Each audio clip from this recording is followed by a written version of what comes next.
Raise your hand if you're excited about the next World Cup here in the United States. I'm excited too, but probably for a different reason. And I see us as having one chance to win, but to win something likely different from what you're thinking. Part of why I see the 2026 World Cup differently is because once upon a time I was in the room where it happened. Here's a picture my friend Andrew, rest in peace, took of me as one of 5 delegates for North America to the 2002 FIFA World Cup, Korea, Japan. I climbed to the summit of International Sport Governance Mountain, looked over into the abyss, and turned away, and then walked away. And then I spent the following 2 decades demanding and asking and shouting and cajoling and traveling and screaming for change in football leadership, for a change in the World Cup. And the latest edition is on its way. The World Cup is coming to the United States and to our friends, yes, our friends, Mexico and Canada. And it means a lot of things to a lot of people. But if you're my age, one thing seems certain. This will probably be the last World Cup on home soil in our lifetimes. So how can the United States win? To explore that question, let me set the sporting scene for you, one that may seem familiar to you until it doesn't. It's championship day for the travel teams. After a season of battles, of will and skill, and a little bit of luck, one team, your child's team, finishes triumphant. There's joy, players celebrate, parents feel pride. Nothing symbolizes this more in the moment than the trophy. For young athletes, that first trophy becomes a rite of passage, an external validation of their effort and ability. My youngest son got his first trophy this year after a powerful soccer experience with an incredible coach and wonderful parents and really, really good peer players. It can shape their self-identity, linking their self-worth closely to that measurable success. But too often, it connotes the idea that winning is everything. But here's where the story shifts. In leagues I led, at community-based organizations I ran, we helped something different to happen. The championship team, yes, would lift their trophy, but then they'd notice another table in the corner, a covered table, and we'd uncover it.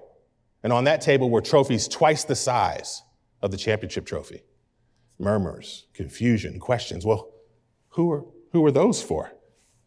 And they were for the team that best exemplified fair play. Now, in the best case scenario, the championship team was also that team, but lots of times it wasn't. But those trophies were always an answer to the question, what if how we play is at least twice as important as whether or not we win? Because we know that sport is replete with stats, right? Goals and assists, yes, but also red cards and technical fouls and referee reports and penalties. And this data helps us to measure something beyond winning: fairness, respect, leadership in conflict resolution, leadership when it's hardest to do, leadership in loss, alongside leadership in victory. Some teams got it, and others didn't. Some parents and coaches embraced this approach. Others were hostile, arguing that anything elevated above winning devalued the triumph itself. And that's part of our problem, not just in youth sports, but in sport at large. Scholars like Professor Emeritus Jay Coakley have illuminated this phenomenon as overconformity to the sport ethic, sometimes deviant overconformity, and it distorts the intent many of us have when we participate or have our kids participate in a sporting life. We've built a culture where sometimes winning at all costs becomes the unquestioned standard, where we expect to push ourselves beyond limits physically, ethically, until we break or break others, where we stack players sometimes one upon the other, chattel style, and pick the top person off and call them elite and invest in that one elite person until he or she breaks or until they get old. And old is 30 in this case, not the old that you heard Eric talk about earlier. Or there emerges a newer, shinier model. Who does this serve? And where's the investment in the forms of sport that serve us?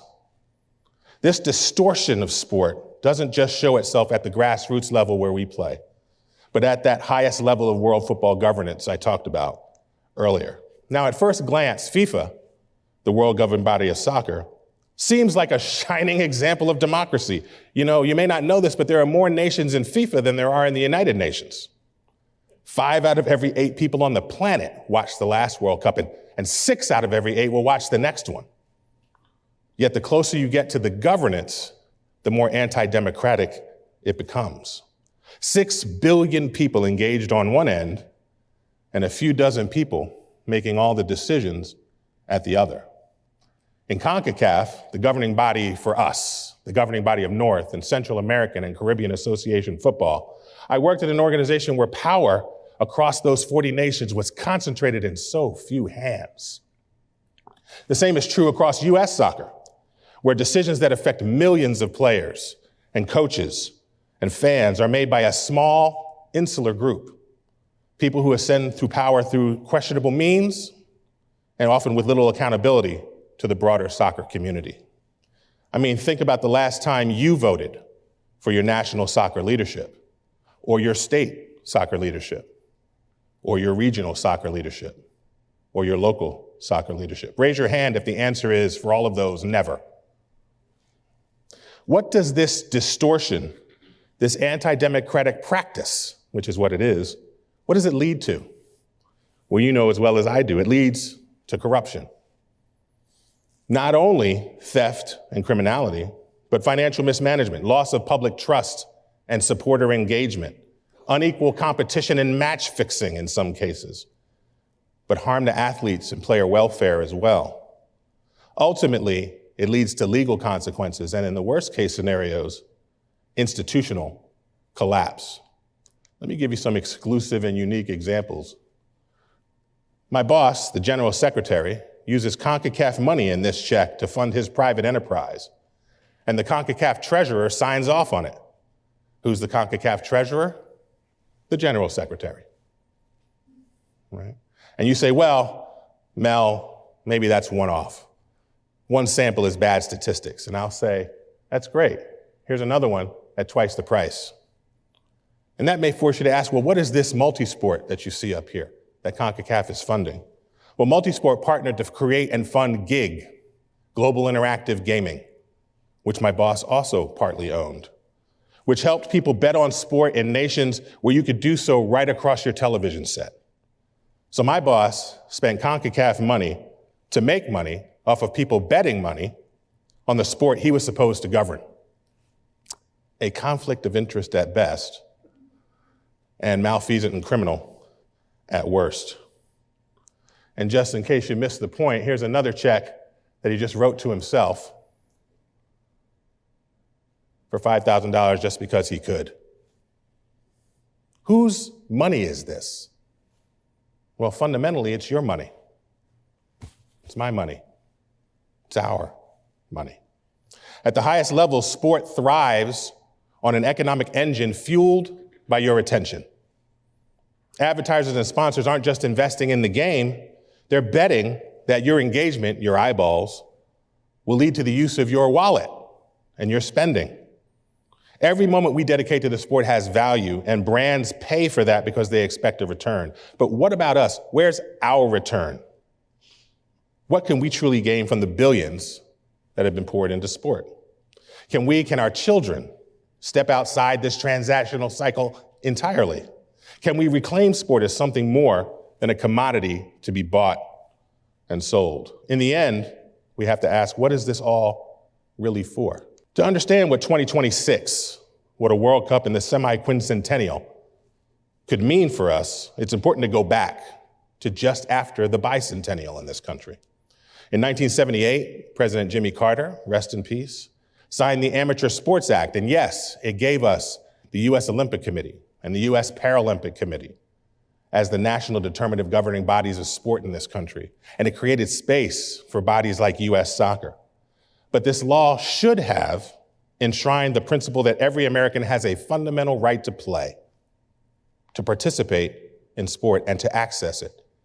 But that language was taken out before the bill became law. As a result, the Sports Act really drives elite athletes in international competitions, but it missed the opportunity for that broad-based access to sport participation. Many nations, other nations, explicitly recognize the right to play for children and very often extend this commitment to lifelong access to sport. These countries have enshrined the children's right to play in their constitution or in their legal documents or in their policy documents, often aligning with Article 31 of the UN Convention on the Rights of the Child, which expressly focuses in on play as essential to a child's development.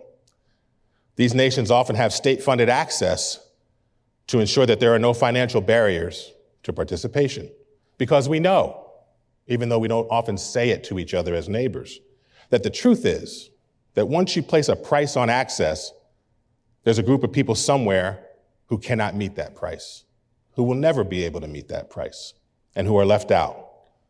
So the question for us is, what kind of talent, playing talent, coaching talent, governing talent, have we left behind year after year, after decade of setting a price too many cannot meet? Importantly, some of these same countries extend the right to play beyond childhood, ensuring that sport remains accessible across a person's lifetime for adults and seniors. Why?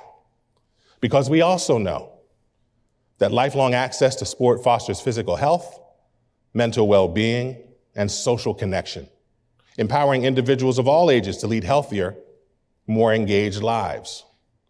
Ensuring a real right to play creates more inclusive, resilient communities where movement and joy and personal growth are prioritized. In other words, communities worth caring about. The United States is not on these lists, and it's a problem for us. Unlike countries where public funding ensures access to sport, the U.S. primarily relies on private sports clubs, expensive travel teams, and school-based athletics that still require substantial personal funding or fundraising, even when the school funding is where it's supposed to be. Does placing a price on play automatically exclude some? Yes, we know that for the reasons that you see above. Neighborhoods in our county, across our state, and throughout the nation can prevent this exclusion by subsidizing sport access, by ensuring that we don't systematically exclude. Let's take a look quickly at one of those FIFA nations that systematically includes. Now, Uruguayans will tell you they don't need me to tell you, and they will tell you that their nation's not perfect, right? Bureaucracy in government, a strain on their healthcare system, it's not perfect. But when it comes to soccer, there have been some successes. 2 World Cups,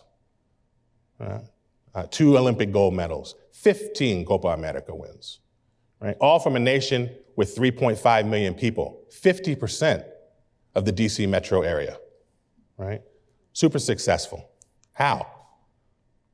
Well, it begins with investment at the youngest level. It begins with their football system at the basic level. The baby football system starts at age 4 and goes to age 13. What's important about it? Community-based, almost always free. There's 600 locations around the country, so it's everywhere. And it's about play, play, play. Play and skill development over competitions. In fact, in the baby football system, there are no competitions, right? The systemic cost is minimized because it is so deeply distributed and embedded in the culture. There are 2 pathways after baby football in Uruguay. One, for players who are going to go into the academy system and try to become professionals. But what about the 95 to 97% of everybody else?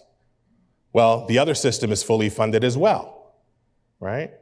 Transition into amateur or neighborhood or barrio leagues happens for anybody that wants to play, and it's free, right?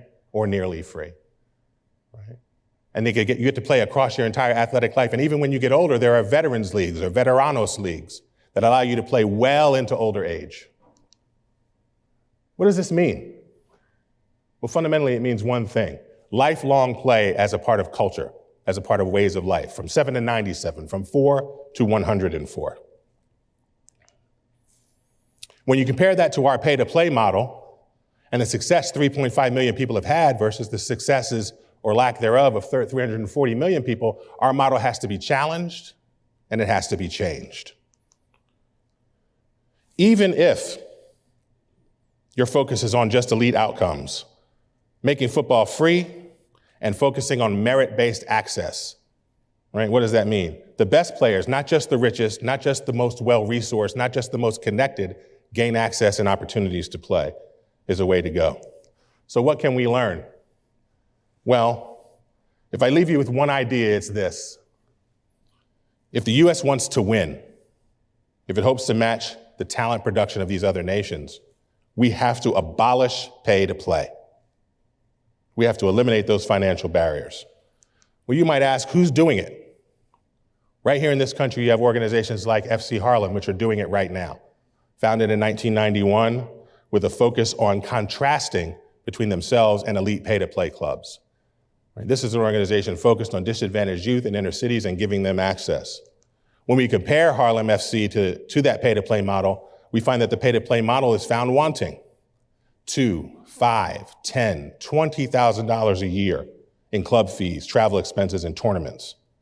Harlem FC goes the other way, keeping costs low or non-existent and ensuring access. But we have a model that's even closer to home. We experienced a powerful example of this right here in our own neighborhood, Bird Brown's Westminster Wolves. We had returned from years in Scotland to a club founder and coach in Bird, rest in peace, trying to offer this community an approach that aligns with the philosophies of experts and his own experience growing up here and abroad. Bird told us about living with sport filled with spontaneous play and trying to ensure that and that deep love for the game for everyone else. So whether it's Uruguay or FC Harlem or right here at home, we have powerful ways forward that provide us with an opportunity to transform play and our own lives. There are 26,000 neighborhoods in the United States. What if every one of those 26,000 saw the World Cup moment as a reason to demand more interest and more investment in free local sports access? We have 1 year, really 6 months, until the energy and infrastructure in the eyes of the world will be focused on our country, focused on soccer in America. And for me, winning the World Cup would be incredible. But winning something bigger, access, fairness, and a reimagined future for sport in America, that's the game worth playing. Thank you very much.